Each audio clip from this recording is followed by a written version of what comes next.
What if the secret to growing an abundant garden was not in the store, but actually in the forest growing right outside your door? Today I'm going to be sharing with you how we've managed to transform our rocky, shallow clay soils into soils that produce vegetables for us abundantly and give us the food that we need year-round. So we are cold climate permaculture in the beautiful state of Maine. We are right on the cusp of zones 4 and 5. So if you are hoping to create a kind of closed circuit system with low cost, low maintenance costs in your garden, and you live in a cold climate like I do, this video is for you. And just to be clear, this is not just for larger gardens. This forest resource-based approach to gardening can be emulated a variety of different ways, scaled to meet the size of your garden and your needs. And what I really appreciate about this method is that with the right investments, you can potentially create a soil feeding system in your garden that is 100% free and sustainable, meaning potentially less trips to the hardware store or garden supply store to restock on things like compost and garden soil. In my experience, healthy soils mirror a healthy gut. Garden soils thrive when balanced with diverse nutrients and organic materials. Some nutrients should be readily available for immediate plant use, while others break down more slowly, creating reserves for future seasons. Like wise investing, the more nutritional capital we build in our garden, the greater our long-term yields and the more resilient our plants become to stress and disease, ultimately reducing our need for intervention and creating a self-sustaining ecosystem.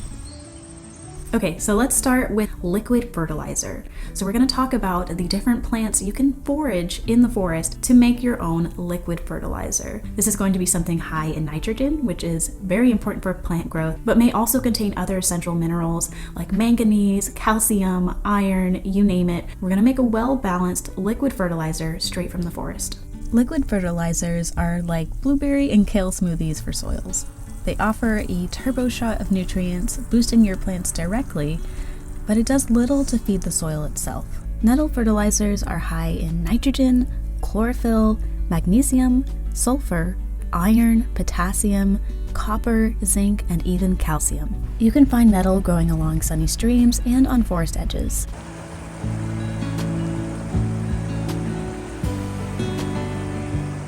To learn more about stinging nettle and how to identify it, please watch the video linked above.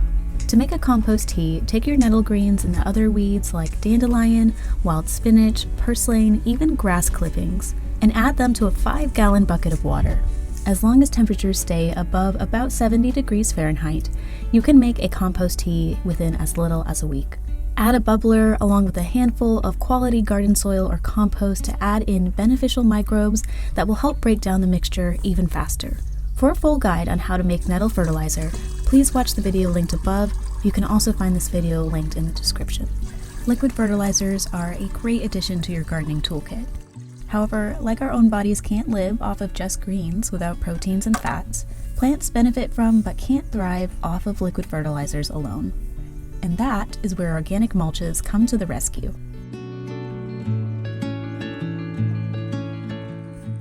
I like to call these low-density mulches my quote-unquote garden proteins. They're a secondary source of nutrients that must first be broken down by fungi, bacteria, and other microorganisms like worms and insects to make it available for plants to use. They also do the important work of improving soil structure over time, making clay soils less compact and better at holding on to water during droughts. Think shredded leaves, grass clippings, and even shredded pine cones.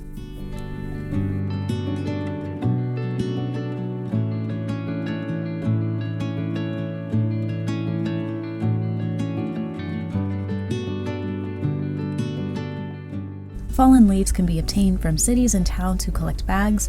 You can also offer to rake your neighbor's lawn in exchange for keeping the leaves. Just be aware that some folks might spray their yards with harmful pesticides and herbicides, and those could potentially be present on the leaves as well. So just a question to ask your neighbors before you agree to anything.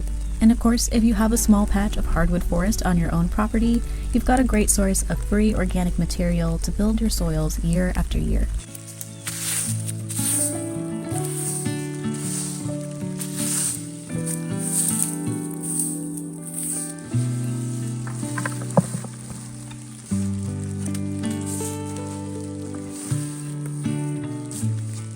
There are honestly lots of different ways you can use fallen leaves in your garden. Some folks will just keep it simple and do a direct mulch layer, and that's where you just take your bag of leaves, you lay usually like a 6-inch layer of leaves on top of the soil, and that's it. You just let it sit there and break down over time, and it acts a bit as a weed suppressant and also provides food to the soil over time as well. Now, if you're working with soil that has kind of a hard pan or heavy clay, you can speed up this process by honestly a few years by direct tilling it into the soil.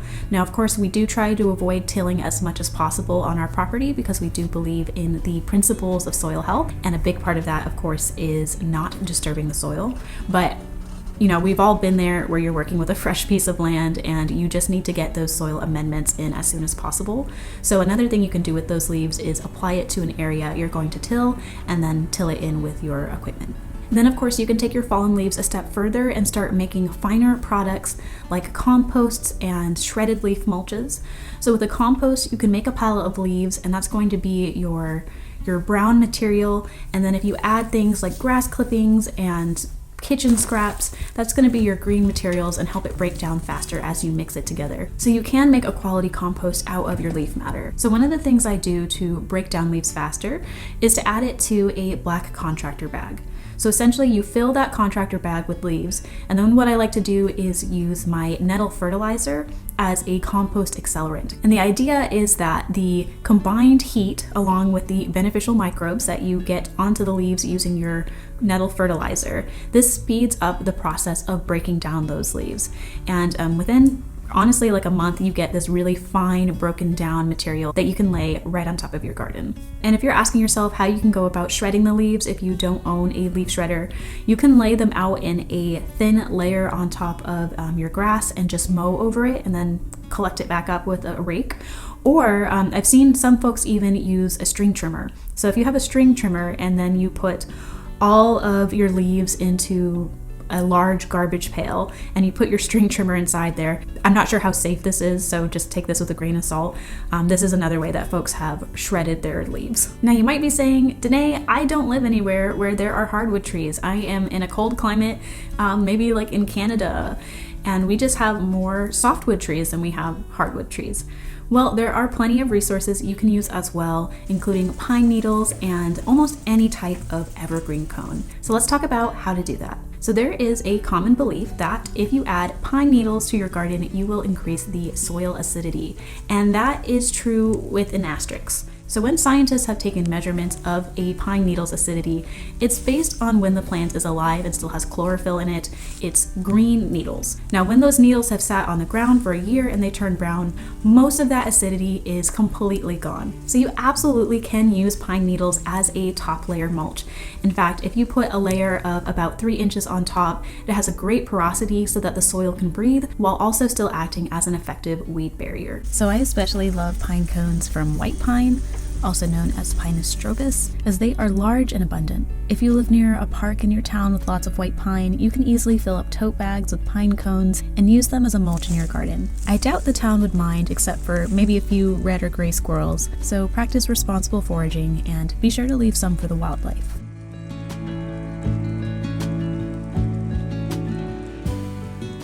Pine cones can be run through a shredder to make a quality mulch that is free and easy to source in cold climates. I've been using this material around my pea rows and even in my carrot beds. It's small and light enough that it doesn't prevent the weak carrot seedlings from growing out of the soil, much like wood chips would. Pine cone mulches are a great material for starting seedlings in. Just be prepared to have to dig out a baby pine tree here or there. Fortunately, they are easy enough to weed out of a garden. You can reduce this risk by only shredding cones that have their scales open, as they have likely already dropped most of their seeds the previous year.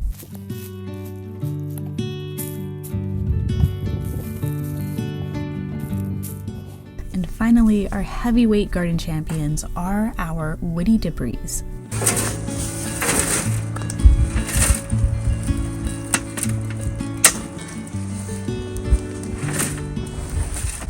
Rotten logs, wood chips, even branches.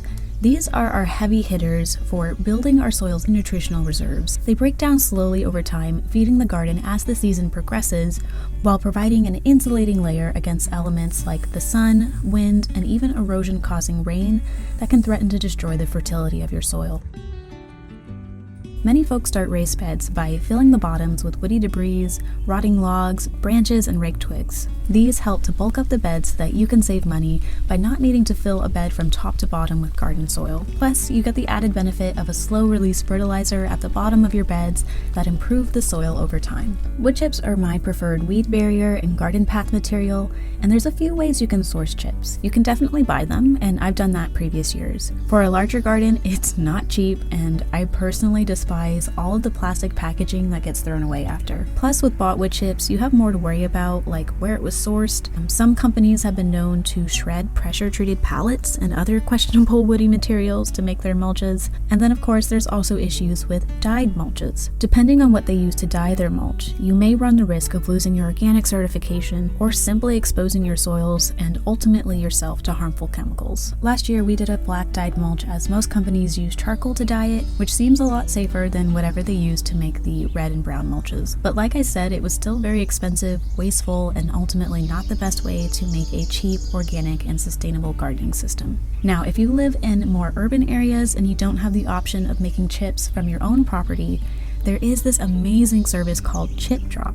This website connects you with arborists and line workers who are more than happy to drop off large loads of chips into your driveway if you are near their work site. We tried it, and unfortunately, we're just too rural to get chips delivered to our area, but for many folks in the suburbs and cities, this is a great option. One chip drop can be everything you need for a gardening season. For many years, my husband and I would collect all of the downed woody debris from our property, and we would just burn it in a bonfire pile. And it honestly drove me crazy thinking about how much of that material I could have been using in my garden and instead was going to waste. So I started researching how we could invest into equipment that would finally let us capture and process this free resource that falls on our forest floors every year. I did the math and compared it to how much we spent last year mulching our garden with store-bought materials, and I weighed that against the cost of investing in a chipper. And I found that in just a matter of 3 growing seasons, that chipper would pay for itself, saving us the need to buy mulches and even bags of compost and garden soil. So now we are dragging all of the fallen woody debris in our forest and either using it for firewood for our home, hot tub wood, or chipping it to use in our gardens. Absolutely nothing goes to waste. So in summary, wood chips can be used as a weed barrier in paths and rows. It can be used as a slow release fertilizer and soil amender. And of course, using it as a mulch reduces erosion, sun-baked soil, and increases the presence of beneficial fungi in the soils.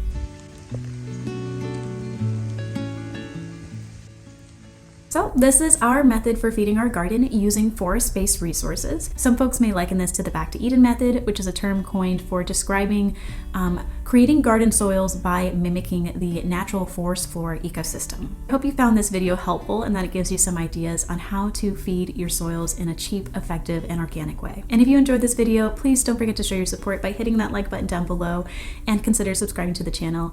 And for those who are used to seeing more herbal medicine videos, I promise I am going to start doing more of those now. I'm just waiting for the plants to start popping up out of the ground so we'll actually have something to look at and talk about. Thank you again for watching, and I will see you very soon.